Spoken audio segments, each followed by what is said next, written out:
윤 물러나고 이재명 집권하면 반일 모드 될까 걱정하는 일본 상황.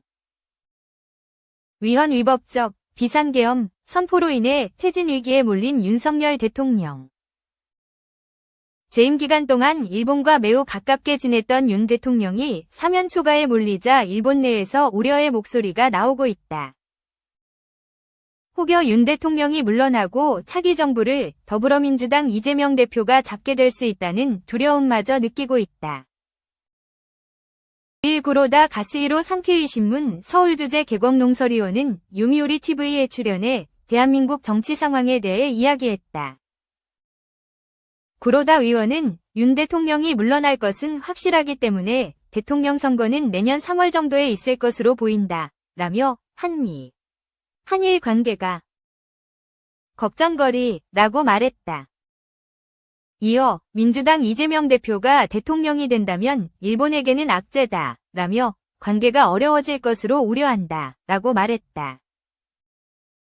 윤 대통령이 사도광산 후쿠시마 원전 오염수 강제징용 위안부 등 문제에 대해 끊임없이 양보하며 일본과 밀월 관계를 유지했는데 이 대표가 대통령이 되면 이런 상황이 종결될 거라는 두려움을 느끼고 있다. 문 정부 시절 회상, 한일 관계 악화할 수도. 문재인 정부 시절 한일 관계가 좋지 않았단 점을 의식한 것으로 풀이된다.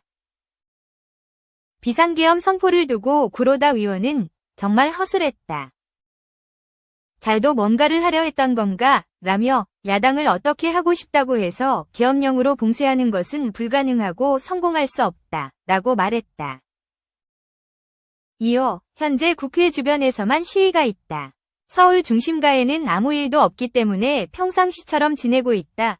라면서도 사퇴가 늦어지고 여론에 불만이 쌓여 시위가 확대되면 여행객들도 위험할 수 있다. 라고 언급했다.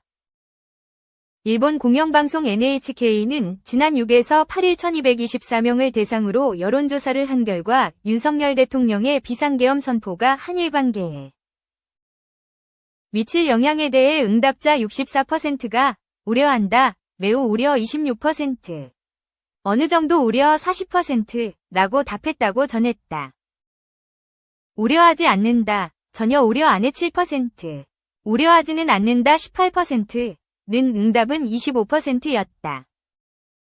한편 서경덕 성신여대 교수 등에 따르면 지난 4일 일본 중의원을 지낸 나가오 다카시는 자신의 X를 통해 한국의 비상계엄 해제 어떤 의미에서 다케시마 탈환의 기회였다고 했다. 그는 앞으로는 그 준비를 해나갈 필요가 있다고 덧붙였다.